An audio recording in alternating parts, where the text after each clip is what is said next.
السلام علیکم ورحمۃ اللہ وبرکاتہ۔ آج ہم سیکھنے والے ہیں توبہ کسے کہتے ہیں اور توبہ کرنا کیسے چاہیے، توبہ کا طریقہ کیا ہے۔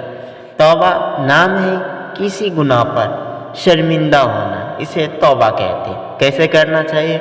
جب کسی سے کوئی گناہ سرزد ہو جائے تو وہ اپنے گناہ پر افسوس اور ندامت، شرمندگی کا اظہار کرے اور افسوس کرے کہ اللہ ہم سے گناہ ہو گیا، ہمیں معاف کر دیجیے۔ اسے توبہ کہتے ہیں اور اس طرح توبہ کیا جاتا ہے۔ چلیے حدیث کے اندر اس کی دعا وارد ہے، اس کو ہم پڑھتے ہیں۔ توبہ کی دعائیں۔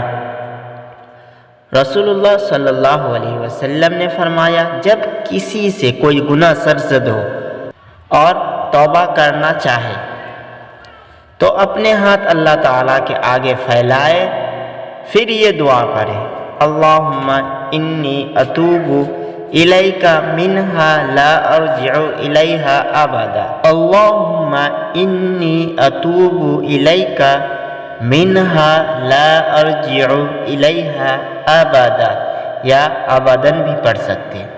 اللہم انی اتوب الیک منہا لا ارجع الیہا ابدا۔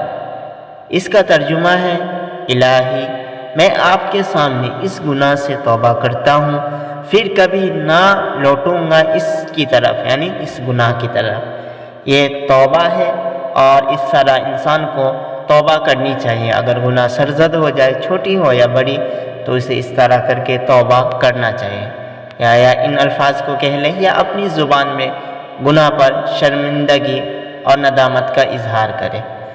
جانے سے پہلے آپ سے ایک ریکویسٹ ہے، اگر آپ نے اس چینل کو ابھی تک سبسکرائب نہیں کیے ہیں تو ضرور کر لیں اور ویڈیو کو زیادہ سے زیادہ شیئر کریں۔